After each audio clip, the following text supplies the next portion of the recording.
히브리인들이 낳은 신생 남아 살해를 명령하고 그 명령이 있은 뒤에 모세가 출생을 합니다.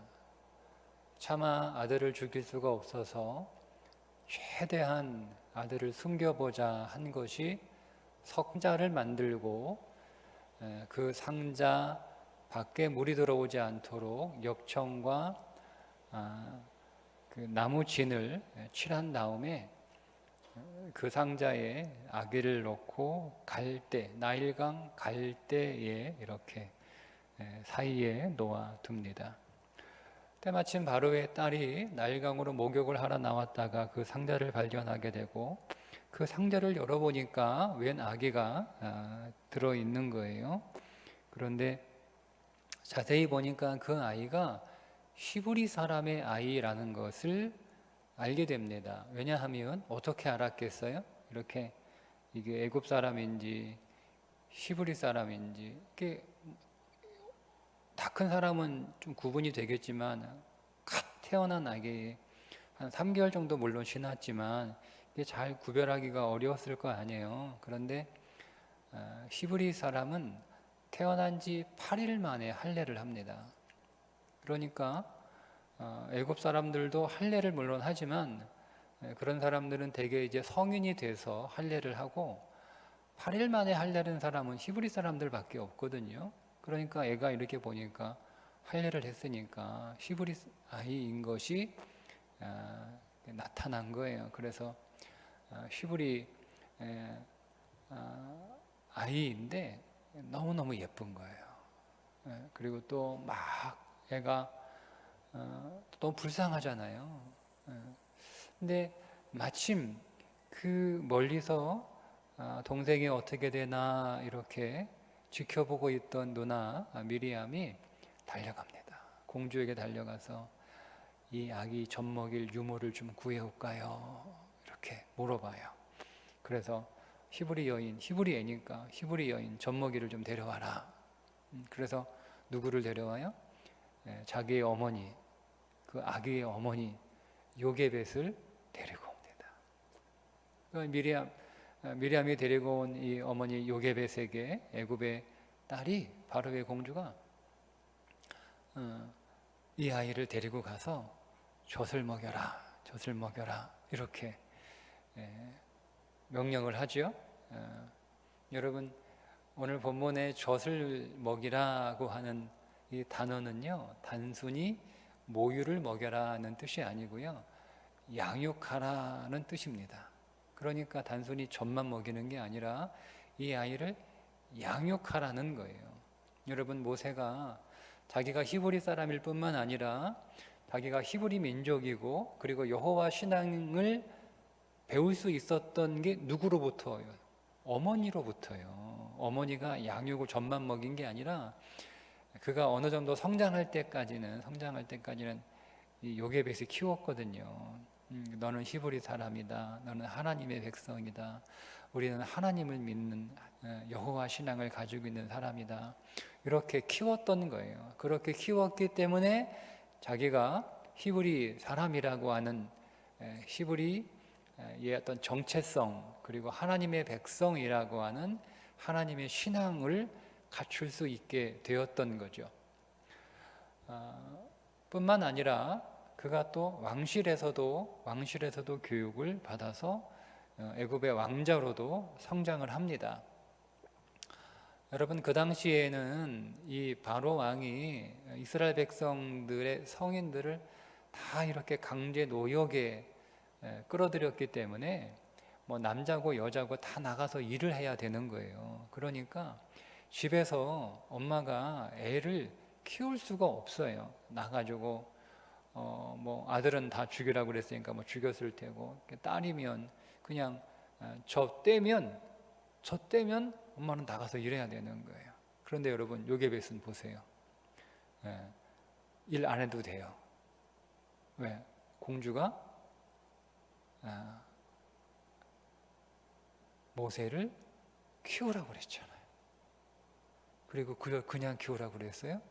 돈 받고 키우라고 그런 거예요. 돈 주고 키우라고 그런 거예요.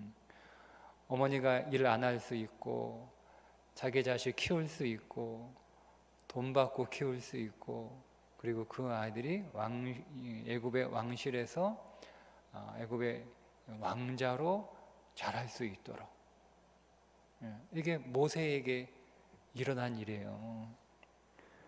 여러분 그 당시에 모세와 비슷한 시기에 태어난 다른 모든 히브리 남자 아이들은 대부분 죽었을 거예요. 그죠? 바로가 다 죽이라고 했으니까. 그러니까 모두가 다 어쩔 수 없는 부모가 자식을 죽음에 내던져 버려야 되는 고통스러운 삶을 살고 있었는데, 그런데 여러분 요게벳은 다른 선택을 합니다. 대부분의 많은 히브리 어머니들은 자기 자식이 아들이면 그 아들을 누구의 손에 넘겼냐면 바로의 손에 넘겼어요. 그런데 요게벳은 다른 선택을 하죠. 누구의 손에 아들을 넘겨요? 하나님의 손에 아들을 넘겨요. 여러분 오늘 우리 성경은 갈대 상자 이렇게 번역을 했는데요. 상자로 번역된 히브리어 테베는 방주라고 하는 뜻입니다. 성경에서 딱 2번 사용되는 단어예요. 두 경우에만. 첫 번째 어디에서 사용되냐면 노아 방주 할 때 그게 테베입니다. 그리고는 안 쓰여요. 그리고는 노아 방주를 가르칠 때만 이 단어가 나와요. 그리고 또 한 번 나오는데 그게 오늘 우리가 읽은 본문의 갈대 상자, 이게 갈대 방주예요. 여기에서만 나와요. 성경 전체에서, 구약 성경에서 방주라고 하는 이 테베라고 하는 이 히브리어는요 딱 2 경우에만 쓰는 거예요. 그러니까 여러분 이게 우리가 번역을 갈대 상자 이렇게 번역을 했지만 사실 창세기 7장에 있는 단어를 그대로 쓴 거니까 똑같이 번역을 하려면 갈대 방주 이렇게 번역을 해야 되는 거예요. 그죠? 근데 우리는 이제 방주 그러면 커다란 이렇게 배가 자꾸 머릿속에 떠오르니까 그냥 조그만 상자. 그런데 그게 상징적으로 뭐라는 거예요? 상자인데 상징적으로 뭐라는 거예요? 방주도 상자 아니에요, 상자. 큰 상자, 그죠? 요거는 자그마한 갈대 상자. 이 상자가 뭐라는 거? 이게 방주라는 거예요. 그러니까 여러분 요게벳이 아들을 누구 손에? 하나님 손에. 하나님 손에 넣은 거예요. 그러니까 하나님 안으로 들어갔다. 하나님께 맡긴다. 이런 뜻이에요. 그러니까 다른 사람들은 다 바로의 손에 자기 아들을 넘겼는데 요게벳은 다른 선택을 하죠. 하나님께 맡기는 거예요. 하나님 손에 넘기는 거예요. 여러분 그러니까 우리는 이 요게벳이 갈대 상자를 만들어 그 갈대 상자에 모세를 넣고 나일강 갈대 사이에 딱 이렇게 갖다 놓은 것을 하나님을 맡기는 것이 어떤 것인지를 아주 잘 보여주는 구체적인 실예입니다.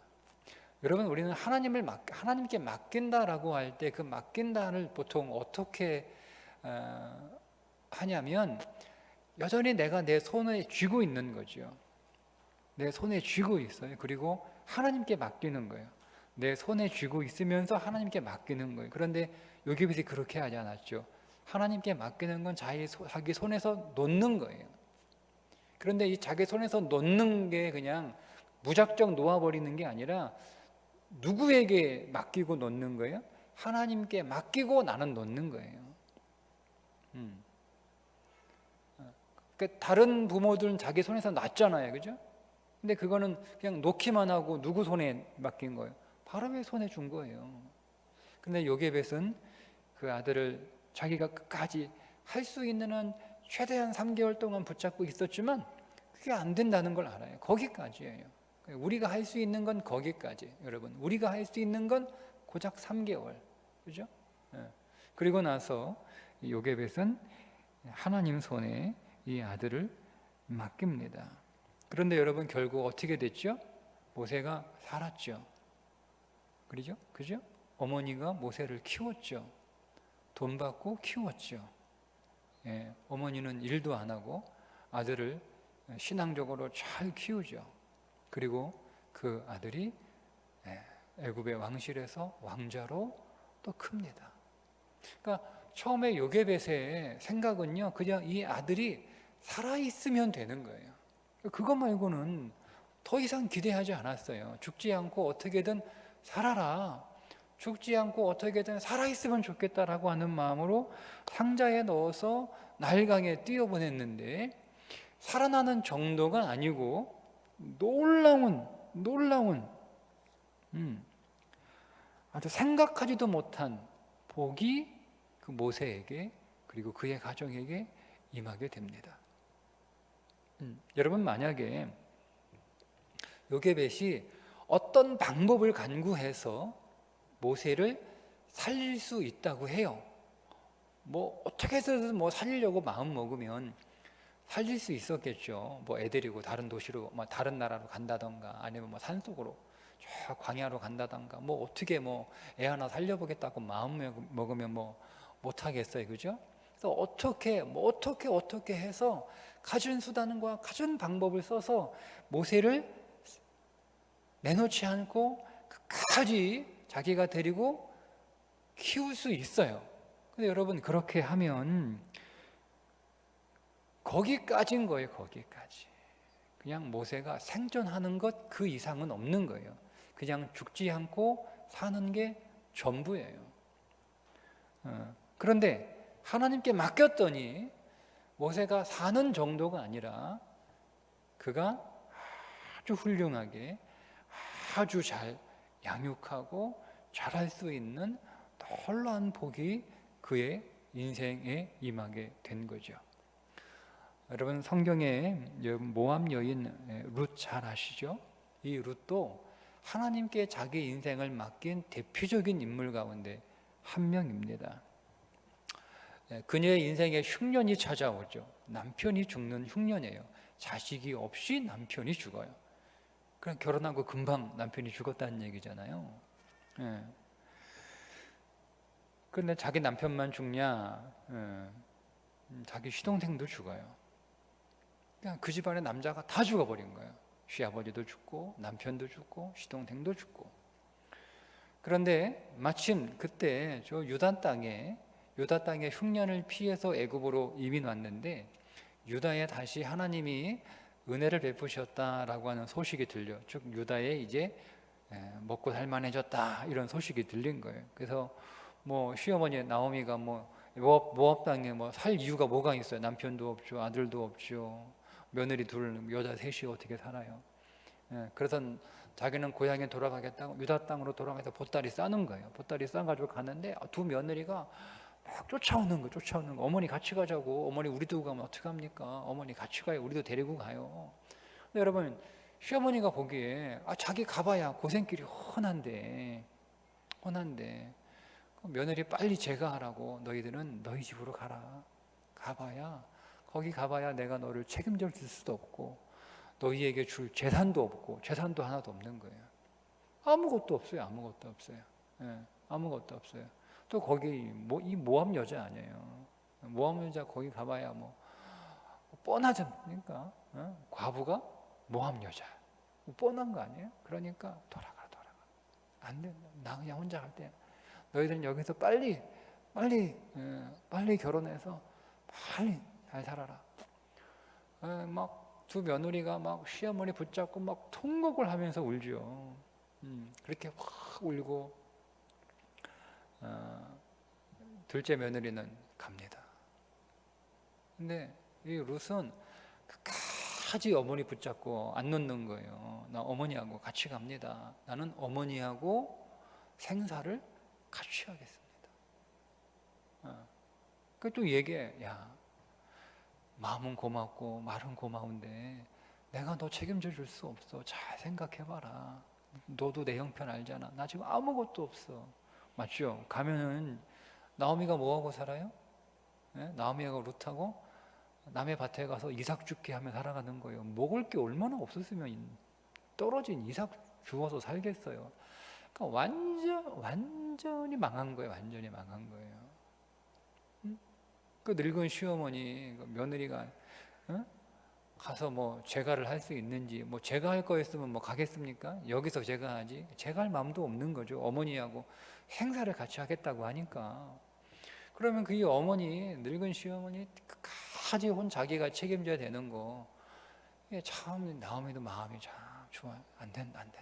그래 막 끝까지 막 룻이 가겠다 그러니까 어쩔 수 없이 그냥 가는 거예요. 근데 여러분 이 룻이 단순히 효성이 지극해서 혹은 뭐 어머니가 뭐 불쌍해서 자기가 막 그렇게 안 하면 또 벌 받을까봐 뭐 그렇기 때문에 뭐 시어머니 나오미를 막 이렇게 따라가겠다고 한 것만은 아니에요. 물론 그런 마음이 없었던 건 아니겠죠, 그죠? 그런데 나오미를 선택한 이 룻이 시어머니를 따라가겠다고 그렇게 끝까지 이렇게 어머니 붙잡고 안 놓아 주었던 이유 가운데 하나가 뭐냐면 하나님을 믿었던 거예요. 하나님을 그렇게 고백을 하잖아요. 내가 어머니가 돌아가시는 것 말고 내가 어머니하고 떨어지면 어머니가 믿는 하나님이 나에게 벌을 내리실 것이다 이렇게까지 얘기하잖아요. 그러니까 나는 죽음 외에는 어머니와 나를 누구도 떼어놓을 수 없다. 그렇게 떼어놓으면 하나님한테 내가 벌을 받을 거다. 그러니까 여러분 이 룻에게는 뭐가 하나님에 대한 신앙이 있었어요. 그걸 누구한테 배웠겠어요? 시어머니로부터 배웠겠죠. 하나님에 대한 신앙을. 근데 한번 여러분 잘 생각해 보세요. 시어머니가 하나님을 믿는 걸 알아요. 그런데 시어머니가 하나님을 믿는 시어머니를 통해서 룻이 만난 하나님은 어떤 하나님이에요? 시어머니를 잘 살게 한 하나님입니까? 어떤 하나님이에요?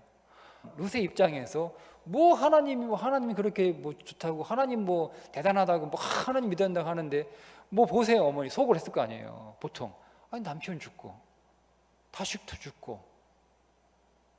그러니까 여러분 시어머니가 믿는 하나님을 경험한 룻이 경험한 하나님은 어떤 하나님이면 집안의 남자를 다 죽이는 하나님이에요. 네? 시어머니를 통하여 만난 하나님은 막 집안을 막 흥왕하게 하고 막 집안 잘 살게 하고 막 집안을 부자로 만들고 막 자녀를 확 나와가지고 막 집안이 생육하고 번성하게 하는 하나님이 아니라 남자들을 다 죽이고 결혼했는데 애도 낳기 전에 다 남편들을 죽여버리는 온 집안의 씨를 다 말려버리는 그런 하나님이에요. 그게 룻이 경험한 하나님이란 말이에요. 그런데 여러분 따라갑니까? 생각해 보세요. 나오미가 어머니를 통하여 룻이 어머니를 통하여 만난 하나님은 고통을 주는 하나님이요, 슬픔을 주는 하나님이요, 집안을 망하게 하는 하나님이었단 말이에요.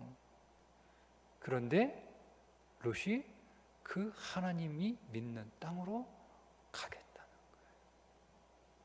거예요. 이게 룻의 믿음이에요. 여러분 어떻습니까? 모압은 이방이에요. 이방신을 섬겨요. 그들이 믿는 신은 그모스예요. 그모스. 모든 이방신들은요 풍요의 신이에요. 잘 살게 해주는 신이란 말이에요. 번성하게 해주는 신이에요. 그런데 지금 룻이 경험한 하나님은 못 살게 하는 하나님이고요, 씨를 말리는 하나님이고 집안을 망하게 하는 하나님이었단 말이에요. 그런데 어찌된 영분인지 그 하나님을 믿겠다고 시어머니를 따라갑니다. 어떻게 되었습니까? 그 룻이 보아스하고 결혼하죠. 그 보아스하고 결혼해서 누구를 낳아요? 오벳을 낳아요. 오벳이 누구를 낳아요? 이새를 낳아요. 이새가 누구예요? 다윗의 아버지예요. 그러니까 룻은 다윗의 증조 할머니가 돼요. 증조 할머니가 돼요. 여러분 사실 이 나오미의 집안은요 대가 완전히 끊기고 완전히 끝나는 집안이잖아요. 그렇지 않습니까? 남편 죽었죠. 두 아들 죽었죠. 끝난 거 아니에요? 대가 끊겼잖아요. 그죠? 완전히 망한 집안이에요. 대가 끊기고 완전히 망한 집안인데 그 집안에서 대가 이어질 뿐만 아니라 그 집안이 일어설 뿐만 아니라 이스라엘의 왕이 나오는 가문이 되는 복을 어떻게 받은 거예요? 룻이 하나님을 선택한 거예요. 믿음을 선택한 거예요. 그 일로 대가 끊어지는 게 아니라 대가 이어질 뿐만 아니라 그 이어지는 그 후손들에게서 왕이 나오는 왕의 가문이 될 수 있었던 거죠. 이게 믿음이라는 거예요. 한번 여러분 적용해 보실까요? 요게벳이 모세를 갈대 상자에 넣었다라고 하는 것은 어떤 의미인가? 여러분 이거는 뭐 어떤 의미와 똑같으냐면 제가 룻의 예를 들어드렸죠. 모압 땅에서 유다 땅으로 건너가는 거예요. 즉 갈대 상자에 모세를 넣었다라고 하는 것은 우리의 영원한 방주이신 그리스도 안에 내 인생을 넣었다는 거예요. 여러분 그 말은 어떤 뜻이냐면 육신의 문제를 영적인 문제로 본다는 뜻입니다. 여러분 우리 안에 많은 육신의 문제들이 있죠. 다 육신의 문제들이에요. 우리가 먹고 사는 문제, 우리가 자고 일어서는 문제, 우리가 일하는 문제, 모든 자녀를 양육하는 문제, 우리의 직장과 우리의 사업, 이 모든 문제가 다 육신적인 문제인데 이 육신적인 문제를 영적인 문제로 보는 것, 그게 모세를 갈대 상자 안으로 넣는 것, 모압 땅에서 유다 땅으로 이사가는 것, 내 인생의 모든 문제를 방주이신 그리스도 안에 넣는 것, 이게 모든 육신의 문제를 영적인 눈으로 보는 거예요. 그것은 또 어떤 의미냐면 우리의 모든 현실의 문제를 믿음의 문제로 바라보고 믿음의 방법으로 푸는 겁니다. 그게 내 인생의 문제, 모세를 방주 안에 넣는 거예요. 현실적인 문제잖아요. 그죠? 여러분 이 문제를 풀 수 있는 수많은 방법들이 있어요. 꼭 인생에 그 문제를 풀 수 있는 길이 하나만 있는 건 아니잖아요. 이렇게도 풀 수 있고 저렇게도 풀 수 있고 또 다르게도 풀 수 있어요. 우리는 그것들을 선택하는 거잖아요. 그런데 오늘 우리가 우리의 문제를 방주이신 그리스도 안으로 넣고 하나님께 맡긴다라고 하는 것은요, 믿음으로 보고 믿음의 방식으로 푸는 거예요. 잘 기억하세요. 하나님께 맡기는 건 믿음으로 보고 믿음의 방식으로 푸는 거예요. 제가 왜 이걸 강조하냐면 하나님께 맡긴다라고 해놓고 이 현실의 문제를 믿음의 눈으로 보지 않아요. 믿음의 문제로 보지 않아요. 두 번째, 이것을 하나님께 맡긴다라고 하면서도 하나님의 방법으로 풀지 않아요. 그건 맡기는 게 아니에요. 여러분 내가 막 내 방법대로 열심히 이렇게 하는데 잘 안 돼요. 잘 안 돼요. 그러면 누군가에게 이거를 맡긴단 말이에요. 아, 이거 좀 해주세요. 그러면 여러분 그 사람이 내 방식대로 그거를 하겠습니까? 자기 방식대로 그걸 하겠습니까? 내 방식대로 하면 내 방식대로 안 됐잖아요. 근데 뭐 내 방식대로 하겠어요? 주고 이거 내가 안 되는데 좀 해주세요. 그래 알았어, 줘봐, 내가 할게. 이 사람이 자기 방식으로 한단 말이야. 아유, 그렇게 하면 안 돼요, 그렇게 하면 안 돼요. 그렇게 하지 말고 내 방식대로 하세요. 내 방식대로. 여러분 이게 맡긴 거예요? 맡긴 거에 시킨 거예요. 네? 맡긴 거에 시킨 거예요. 네? 맡긴 거는 그냥 맡긴 거잖아요. 그 사람이 어떤 방식으로 하든 그 사람 마음대로 하는 게 맡기는 거잖아요. 시키는 건 뭐예요? 내 방식대로 하라는 거예요. 내 방식대로. 그건 시키는 거죠. 그럼 우리가 하나님께 내 인생의 문제를 맡겼어요. 하나님 해주세요 라고 부탁했어요. 이게 맡긴 거에 시킨 거예요. 그러니까 우리가 맡긴 걸 잘 오해하는 것 같아요. 네? 맡기는 건 믿음의 방식대로 푸는 거예요. 믿음의 방식대로. 그게 맡긴 거예요. 네. 맡긴다고 해놓고 여전히 내 방식대로, 여전히 현실의 방식대로, 여전히 세상의 방식대로 그렇게 풀고 있으면 그건 맡긴 게 아니죠. 우리가 여러분 오늘 우리의 인생의 문제에 갈대상자 안으로 넣어야 됩니다. 우리가 살아가는 모압에서 유다 땅으로 옮겨야 됩니다. 모압의 방식대로 살지 않고 유다의 방식대로 살아가는 거예요. 내 인생의 모든 육신의 문제들, 이거 다 여러분 영적인 문제입니다. 결코 육신의 문제가 아닙니다. 우리는 이미 그 육신이 어떻게 됐어요? 끝났죠. 여러분 십자가에서 육신이 끝났잖아요. 그러면 그 육신이 있어요? 없어요? 없어요. 그러면 육신의 문제도 없는 거예요. 그러니까 우리가 십자가에서 죽었다, 끝났다, 종결됐다, 내가 주님과 함께 십자가에서 처리됐다, 이렇게 머리는 알고 있어요. 근데 우리가 계속 내 문제를 육신의 문제로 보는 거예요. 이거 뭐예요? 여러분, 우리가 창세기를 다 한번 끝냈어요. 여러분, 창세기는 믿음의 이론에 관한 겁니다. 창세기는 믿음이 어떠한 것인가에 믿음의 이론을 말씀해 주고 있는 거고요. 출애굽기는 그 믿음의 이론을 적용하는 거예요. 창세기는 하나님을 아는 거예요. 창세기의 중점은 하나님이 어떤 분이신지를 아는 거예요. 출애굽기는 그 하나님을 경험하는 거예요. 그러니까 오늘 우리의 신앙이 창세기 신앙에서 출애굽 신앙으로 더 전진해야 되죠. 그죠? 그러니까 믿음의 이론을 배우고 하나님을 아는 신앙에서 믿음을 적용하고, 그래서 그 믿음을 적용하여 하나님을 경험하는 신앙으로 전진해야 되는 거예요. 그다음 그래야 뭐가 나오는 거예요? 그래야 예배가 나오는 거예요. 레위기. 그러니까 여러분, 내가 이론적으로 죽었잖아요. 알고 있잖아요. 십자가에서 내가 주님과 함께 죽었다, 내 육신이 끝났다, 내 모든 육신의 문제가 종결되었다, 우리 배웠단 말이에요. 그러면 내 인생에 이제는 내가 죽었으니까 내 인생의 모든 이 육신의 문제들은 무슨 문제예요? 이게 다 영적인 문제예요. 그러니까 영적인 문제로 볼 수 있어야 되는 거죠. 그래서 오늘 우리에게 이 땅은 끝나고 새 땅이 임했잖아요. 그러니까 이 현실의 모든 문제는 이게 무슨 문제예요? 믿음의 문제예요. 하늘의 문제란 말입니다. 그러니까 어떻게 풀어야 되는 거예요? 믿음의 방식으로 풀어야죠. 그렇게 할 때 오늘 우리가 하나님을 아는 것에서 하나님을 경험하는 신앙으로 계속 옮겨가는 거예요. 여러분, 그래서 출애굽기를 여러분 이제 우리가 지금 계속 이렇게 새벽마다 읽고 있는데, 여러분 출애굽기 한번 여러분 뭐 그동안 많이 읽으셨고 많이 들으셨으니까 한번 상상해요. 출애굽기는 계속 두 개가 갈등합니다.